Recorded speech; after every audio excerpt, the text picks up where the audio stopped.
today is February 29th, which, you know, I guess still feels kind of cool that it's just something that doesn't happen all the time. But that's not really why I'm here. What I'm really here for is I think I would like to do a March moonthly reset. And yes, I did just say moonthly, not monthly. And like everyone loves a good monthly reset. I will admit I don't always feel compelled to like reset at the beginning of every month. And that is because I, over really the last decade, have really leaned more heavily into kind of letting my cycle kind of dictate, not my life, but my schedule, my energy a little bit more. Because if you didn't know, your hormones help make you who you are. And as someone with a menstrual cycle, myself and you, if you have a menstrual cycle and you're watching this, you are not the same while you're on your period, when you're ovulating, when you're in your luteal phase. Your hormone levels are different, and that does affect different things about you, your brain, what's going on in your body, etc. And I'm on day 3 of my cycle, so my period started 2 days ago. It just so happens to be so nicely corresponding with the end of this month and the beginning of March. And your period is also known as the kind of new moon time of your cycle. It's your like inner winter, but like leading into spring, when we're all starting to like rest and then get ready to refresh and like kick things off again. And it's also like it's about to be March. March is when we, not necessarily weather-wise, but according to the calendar, when we reach spring again. So I'm very much feeling that kind of like spring renewal energy. And I like to use my new moon phase as that kind of regular chance to reflect, reset, renew, and like set myself up for the next cycle. I don't necessarily always do things like month to month. I tend to do things cycle to cycle, at least now while I have a cycle to help guide me, because that's how my body operates. And it's actually not great for us to try to push against how our nature is. But you know, if you don't have a cycle, that's okay too. You can use the phases of the moon. Like those energies exist. You can use the seasons. All of these different cycles exist. And I think all of us would be better off if we leaned into them some more, you know? We are not as separate from animals or the earth as a lot of powers want us to think that we are. Like, we're not that separate. We coexist. Anyway, long story short, it is time for me to do a little monthly reset. And because it's the last day of February, tomorrow's the first day of March, I thought it would be fun to do it together and just, you know, do all the thing and absolutely pick out my March TBR, because I don't think I've actually had a like set TBR for January or February yet, though I'm doing pretty good. I think I'm going to make a separate video and do like a January, February recap, you know, talk about those bookish goals I set at the beginning of the year. And yeah, we'll do a recap of all the things I've read so far. We'll do that in a separate video, but probably filming in these next couple days, just like right now, because I'm just in the mood. Like I said, this is where my hormones and my brain, my soul, that's just where they're at right now. So we're going to go with it. So yeah, I thought I would take you along with me for some of that, especially, you know, the TBR, my cute little planner that I'm going to color and set up because it has a coloring page in there, which is super fun. And I think I'm going to make a March bucket list because I would like to be held accountable for some of the projects that I have invested in already, like not even having started. We're not even in March yet, but I'm very much in a spring project brain space. So I definitely want to make a bucket list for March/spring. You know, we can add, subtract, redo when we get to the next cycle. You know what I mean? But yeah, it'll just be fun to chat through some of the things that I think I want to try my hand at, cozy crafting wise. Yeah. Oh my goodness. You gotta see how cute. Hi. Yeah. This is a sleepy boy. I know, it's really hard to get anything done around here when he looks like that. All right, but in the immediate future, I need to go sit down at my desk, check in, do some work, like job work. But, you know, in my break times, here or there, once we've wrapped things up, I will be sharing my little process with you, and it'll be fun.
Turning into a much bigger refresh than I originally thought, but it's kind of like once you start, why just not go for it?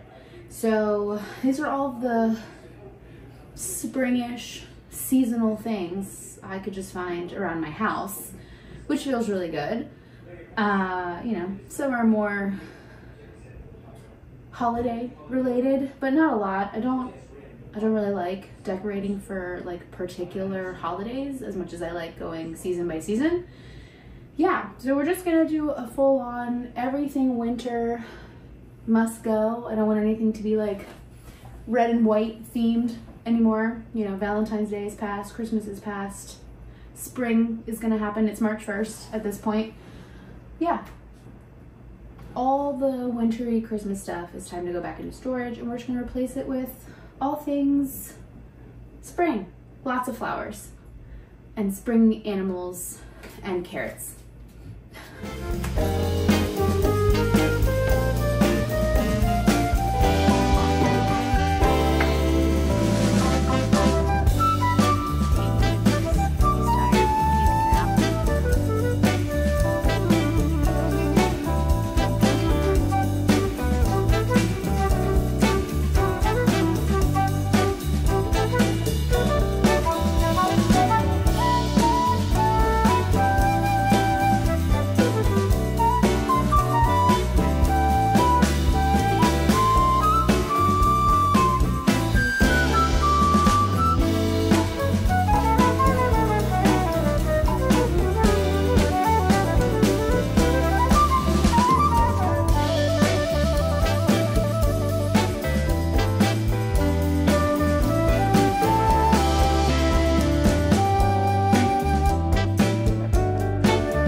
all the places that we usually are able to have like seasonal decorations have all kind of been touched up, improved. There are a few things that I would like to find, which is definitely some new like pillows. I would love it if I could find some that could fit like spring and summer, because like I'm not that particular about stuff, but like the Christmas plaid, I'm not feeling that anymore. And the only other pillows we have are ones that were gifted to us, and I don't like them at all. Like, they don't match anything. They're not my vibe. The color's wrong. It's just, again, they were nice. Somebody gave them to us, but I honestly, I don't hate them, but I really don't like them. And so, I don't know, I had my eye on this one very particular set of pillows from Rifle Paper Company, and the last time I looked, it looked like I could get just the pillowcases, and they were on sale. So I might see if those still exist. There's just a bunch of bugs on them. It's their Curio print.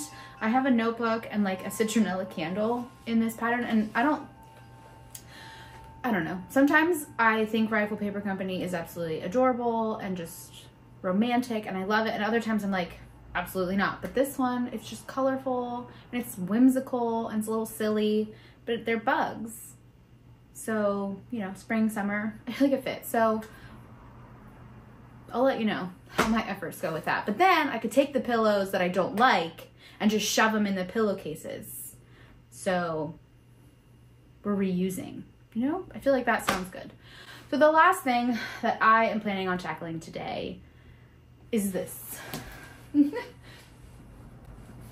Is it horrible? No, but like, I need to move some stuff around. I was looking at Pinterest this morning. Pinteresting, like dreaming, scheming, imaginating are all great things to do when you're on your period. That's like the dreaming phase. Again, inner winter. We're pulling that theme through this here vlog. And so I was like, that's what I was really inspired by this morning when I was just doing a quick peruse, which is like all these little afternoon tea spreads. And I was like, well, why, again, when you work from home and you have a flexible schedule, I know, like that is my thing.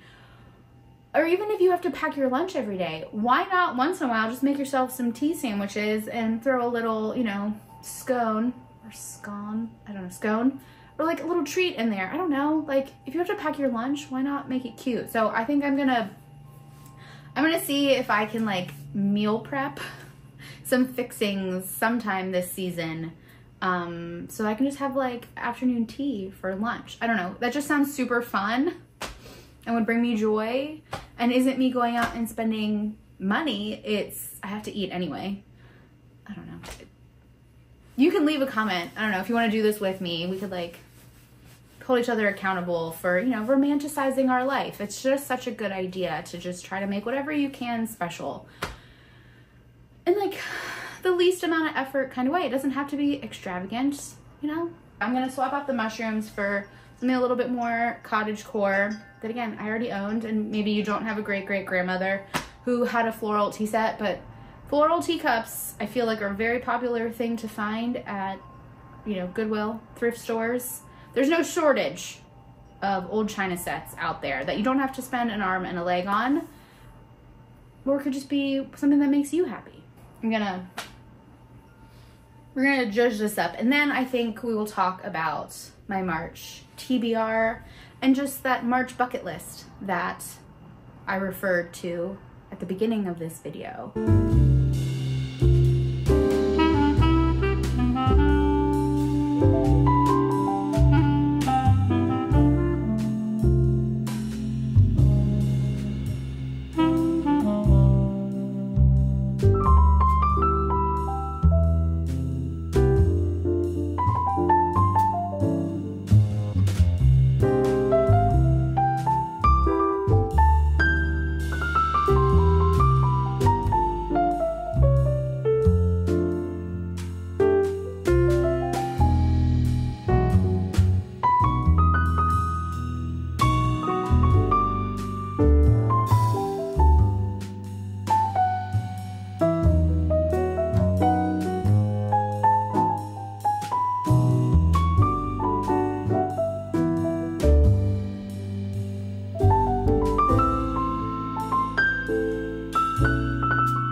decorated, we've organized, we've cleaned up a little bit.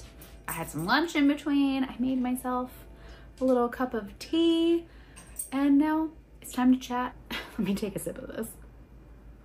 Oh, that's so nice. Since I am now ending my menstrual phase, we are getting into the follicular phase. I'm in my planning phase. This morning I was loving perusing Pinterest. I was just feeling so inspired, and so I'm gonna plan. This is the perfect day to do it. I'm gonna plan my March TBR. At least, no, yeah, I did. I actually pulled books. I have a March TBR. All right, book number 1 is Leviathan Wakes by James S.A. Corey. I believe this is actually 2 authors, the James S.A. Corey. Because if I don't read it, my husband will be mad at me. Not really mad, but he will be disappointed because I've been telling him for months that I'm going to read this because I think he's actually just started the 3rd book. And he really loved it. He thinks that I will really like it. We always like there to be books that, you know, we like to, you know, there's crossover because we don't read all of the same things, but we are both readers. We both love reading. Once I start this, we will have the Mistborn trilogy and this one that we are both actively reading. If you're not aware, it's set in the future. It's science fiction. Humanity has colonized the solar system, Mars, the moon, the asteroid belt, and beyond, but the stars are still out of our reach. And, you know, they have to thread the needle between the Earth government, the outer planet revolutionaries, and secret corporations, and the odds are against them. But out in the belt, the rules are different, and one small ship can change the fate of the universe. This is the only one that I like have to read. Other than that, this is how I'm feeling on this particular day. Though I feel very confident about the rest of this TBR that I have picked out. I do think it is overly ambitious, but the last time I set an overly ambitious TBR, I really did read at least the number of books that I set out to read. So the next book I have is actually a novella, which will help in my effort, but it's called The Butcher of the Forest by Premi Mohammed. The little quote on the front says, "Exactly the kind of punishment we as readers deserve." Oh boy. Let's see. A world-weary woman races against the clock in this dark, otherworldly fairy tale. I understand that there's this forest, and it's ruled by powerful magic, and everyone that has gone into the forest, nobody has come back out except for one person. And that one person, they find out that they have survived the forest, and then I guess there's a ruler, a tyrant, and he forces them to go back in the forest and says, you get a day to save my kids, or something bad will happen. That's the gist that I got. But it you know, it's not that long. From what I understand, like according to my story graph, I like books that are like, I read a lot of dark fantasy. I just lean towards that, which is shocking considering I feel like I'm such chicken, but I guess I'm really not. I just thought the cover was cool. I don't know if you can see the cover art. Next book on my March TBR is You Dreamed of Empires by Alvaro Enrique. This one was in my last book haul. This one is touted as a hallucinatory, revelatory, colonial revenge story. I know it has something to do with the conquistador Cortez. He's supposed to meet with the Emperor Montezuma, and their 2 worlds collide. I think Montezuma is doing a lot of hallucinogens at the time. I think the soldiers realize they're probably not going to get out. And that's about all I know. And that was enough for me. And it just sounded like something that was so different. And I really like historical reimaginings, especially history that I don't know a ton about. Like obviously this is a reimagining, so it's not necessarily like what actually happened, but it's more of a what could have been, what could have happened. I think to the betterment of the people who were hurt by colonization and in our history, you know what I'm saying? So yeah, and it just got so many just good reviews that I heard that when I saw it at the local bookstore, I had to pick it up. And I really hope to get to this one in March. Emily Wilde's Map of the Otherlands. I really want to read this one before we're like in a season where it might not make sense to read this one. I'm pretty sure this one, like I think from what I understand, like the first one, it starts in the fall and it's like leading into winter. So it's still winter here for at least a few more weeks, and I want to be in the mood to read it, and I'm in the mood to read this now. I mean, also just like the front, it's still giving me such strong cottagecore vibes, which we've talked about is kind of just where my brain's at right now. And I would really like to read this one. I don't want to wait until like next fall, winter. I want to read this one now. So this is the continuation of the Emily Wilde series. If you're not familiar, the first one, Emily has to go off to some far off country to complete this body of work that she's been creating about the Fae, because in this world, the Fae are real. There are Fae scholars, which I just think is lovely. But then in the first one, her co-worker follows her and kind of gets involved in this study that she's doing, and then things go from there. There's romance, it's slow burn, it's just so sweet, and I love the nature and the scholarly aspect of it. I just found it so endearing, and yeah, so I wanted to see where the story goes. I've only heard good reviews about the sequel, which I feel like that's a good sign, because sometimes, you know, the sophomore books can have some trouble, but I haven't heard that about this one. Have a Soul by Olivia Atwater. I've had all 3 of these books on my shelf, on my physical TBR for at least a year now. I'm just in a spring mood, and for whatever reason, just Regency, Bridgerton-esque fairy tale romance sounds like it fits in with where my brain is at right now. I also found a complete works of Jane Austen for 1 Audible credit that I also downloaded, because again, just that pastoral English countryside just screams spring to me. I'll probably do a whole other video about books that are just like screaming spring to me, because I found some good ones. So that's what this one is. It's like a Bridgerton-esque era story. Was it Regency era story, but there's magic, and I think Fae, yeah, because somebody gets cursed by a fairy, and you know, stuff happens from there, and it's a romance. And just look at that green color. I mean, that screams, you know, things sprouting from the earth. A Touch of Malice by Scarlett St. Clair, because I can't quit this series. Is it the best thing I've ever read? Absolutely not. Do I find it like delicious like I used to find watching the weird crazy drama of the Jersey Shore delicious? Yes. And it's spicy and smutty, and I love just the reimagining of the Hades Persephone story, where Hades is not just like a horrible underworld villain, because gods are way more complicated than that. And so this is the only Persephone Hades kind of romance retelling that I've read so far, but I have at least 3 more on my TBR. There's 1 more on this TBR, and then I have 2 other ones that I want to get my hands on. I'll talk about those in another video, but that's what this is. This is the 3rd book, at least in the Hades and Persephone through line of this series, but from what I understand, there's also other books that's just Hades' point of view, and a lot of people say they actually like those better, which I can understand, because I do find myself annoyed at just the depiction of Persephone. In my mind, Persephone wouldn't be like that, but it's still really fun. I love all the other gods that are in this, that are now like Persephone's friends, or, you know, connected to Hades. I don't know. Like, I'm gonna keep reading it. I know she's coming out with another one. I can't quit it. I just can't, and I don't need to if I don't want to. And since I'm on it, I will say the other Hades Persephone story that I would really like to read this month is book 1 of Lore Olympus.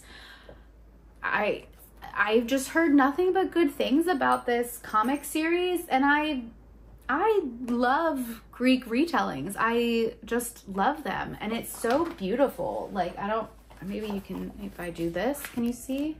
Just the artwork in it is so pretty. And so, yeah, when I saw it at the bookstore the other day, I just bit the bullet, because it's like one of these things where I was like, you know what, they're all pretty. So again, because we use books as decoration in our house, it's like, this is something that we would like even Rob will probably read this, to be honest, to peruse through it. and it will be something that we won't mind having on the bookshelves, and it's just something different. And then the last book that's on my physical TBR that I have here in my hands is Lore of the Wilds by Annalee Sprana. This is a new release. It just came out last week, and it is about an enchanted library. I know that there's a library and it's magical, and I believe that she is a human. What is it? An abandoned library with a deadly enchantment. A fey lord who will do anything to get in. A brave human woman, a collector of stories, willing to risk it all for a taste of knowledge and power. It just sounds right up my alley. I believe there's a love triangle in this one. And also, again, just like, look at this beautiful cover. And I mean, look at the back. Look at the back. I heard somebody else talk about this book, and they're like, I want to get this tattoo. And I understand what she means. Like, I would get this, this design somehow tattooed on my body with the mushrooms and the moth and the moon. Oh my gosh, it's absolutely beautiful. So this is the last book, right? Let me see. 1, 2, 3, 4, 5, 6. Oh, there's one more that I don't have, and that is Sunbringer by Hannah Kaner. Yes, the second book after Godkiller. I know that one comes out this month, and I would very much like to get my hands on it and read it and see where this story is going, because I really enjoyed Godkiller. I just liked the relationships that happened in it, all the characters.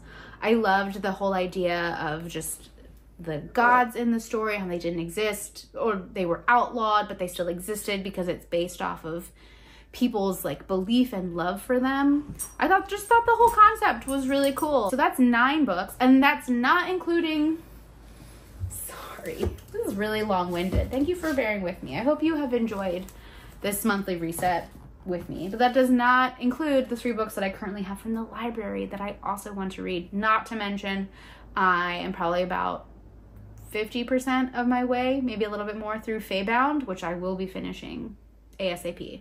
But I also have Touched by Walter Mosley. I know this one's science fiction. Martin Just wakes up one morning after what feels like and might actually be a centuries-long sleep with 2 innate pieces of knowledge. Humanity is a virus destined to destroy all existence, and he is the cure. So this just sounded really cool, and it was new, and I want to put this story in my brain. Also was able to get a copy of River Mama by Zalika Reed Benta. This is also a newer release, which I just love when the library has those and I can snag them. It's an exhilarating exploration of diasporic community and ancestral ties, and an homage to Jamaican storytelling. Sounded really beautiful. I saw this one in the bookstore and I just wasn't moved enough to buy it, but it still sounds like something I would like. It's The Road from Belhaven by Margot Livesey's. Yeah, Livesey, one of those. Introduces us to an unforgettable 19th century Scottish clairvoyant haunted by her future as much as her past. Livesey has crafted a story as thrilling as it is thoughtful, one animated by life's fundamental question, how do we change? So that was the part that really got me, I think, was that the Scottish, 19th century Scottish countryside clairvoyant. I love me some magical realism. So we're gonna see. We're really gonna see if I can make it through. I said 9, 10, 11, 12. I'm gonna try to read 12 books in March. I think I've done it once before, and that was October, which was also a 31-day month, and so is March.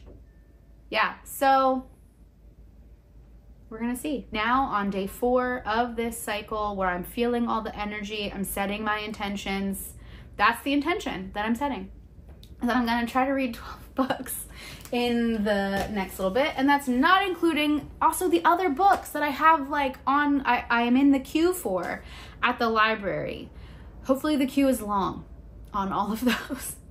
Okay, let's wrap this up. So my March bucket list, which I know will absolutely cross over into April, that is okay. But these are some things that this spring, sometime in the next couple weeks, 4 to 6 weeks, these are the things that I would really like to do. So they're things that are gonna make me happy, and they're things that I will be able to, look back on, we'll be able to take pictures of, we'll be making memories, romanticizing our lives. That's what I'm going for. So you know, St. Patrick's Day is coming up. We don't really celebrate. My like one thing that I would love to do is to enjoy a little, have some Irish whiskey. There's a bottle up here, Tullamore Dew, that we bought in Ireland when we were there almost 5 years ago, and we haven't opened it yet, and we say we're gonna do it, and then we always forget, and I don't want to forget. You know, we buy these things to enjoy them. I want to pour it in our beautiful little Waterford glasses and just sit and enjoy a little bit of Irish whiskey. That is my one and only St. Patrick's Day goal. I want to celebrate the spring equinox that's coming up. Usually for me that's going to mean some sort of craft. It's definitely going to mean some food to mark the occasion, you know, something that represents the season and rebirth and all of the things that, you know, most people are also celebrating at Easter. You know, that's really what the spring equinox is also celebrating, like rebirth, where the world is coming alive again. So I would like to, you know, make sure we're having like a special meal at least, and maybe I'll tell the story, you know, the family-friendly version of the story of Persephone to my kiddo. Like, that feels apropos. I'm going to do some crafting for sure. I have now purchased, I think, everything I need except for like jewelry pliers, but I'm pretty sure I can borrow those from my mother to make one of those beautiful charm necklaces that all the girlies are DIYing. But I was very particular. I really wanted the charms to be things that I would like for the long haul, so I went on a very deep Etsy dive. I'm still looking for maybe like 2 more that again would make this charm necklace very me, because that's the whole point of a charm necklace, right? So yeah, when it's time to do it, I'll probably make a whole separate video, because I plan on pairing all my spring crafting with some of these Jane Austen novels that I want to listen to, because I've only ever read Pride and Prejudice, and it has been way too long. So yeah, I want to make my charm necklace. I really want to try my hand. I saw somebody on TikTok make these really adorable dried flower bookmarks that I thought were just so pretty, and it was something that my kiddo could probably do with me. I think she would enjoy doing that. And then I also saw somebody use the same kind of dried flowers like that you can buy, and they were using candle wax to basically paint them onto other candles. And I was like, I have candles left over, like just blank white candles left over from when I tried candle painting with some friends last year. And I was like, that's genius. Those would be really fun, you know, crafts to try. Again, just to find nice, cozy ways, because it's still gonna be cold in the evenings. Like, we're not gonna be going out running around like we can in the summertime just yet, but it'd be a good way to occupy my mind and my hands and just get into the spirit of things. I really want to paint my office. There's one wall in my office that really needs to get painted. I said I was gonna do it in January, and I still haven't done it. So I'm gonna say it again. I really need to paint this one wall. And then I really want to start my tomato plants. And that's it. That is my bucket list. And there you have it. That is my reset. You know, from here, I kind of take all that information. I'll go through and look at my calendar. I might put some tentative dates for, you know, bookmark making, my charm bracelet, charm necklace things. Some of them might not be here until later in March, so we're just gonna have to wait and gather all the pieces. We're gonna have to practice our patience with that one. You know, I might try to like kind of plan out like the weeks that I want to read some of these books, because some weeks I might be in a different mood than I will be in other weeks. And again, this is coming from a decade of just trying to understand how I feel at the different points in my cycle, but it's really helpful information for you know, everyone says like be kinder to yourself. Well, it's hard to be kind if you're not sure why you're feeling a certain way. So just learning more about yourself will end up meaning that it's a lot easier for you to be kinder to yourself, because you're not meant to be like anybody else. You're just meant to be like yourself. So with that, I will go ahead and let you go. Thank you so much for joining me on this little monthly reset. Know that I'm rooting for you, and I will be back soon with another video.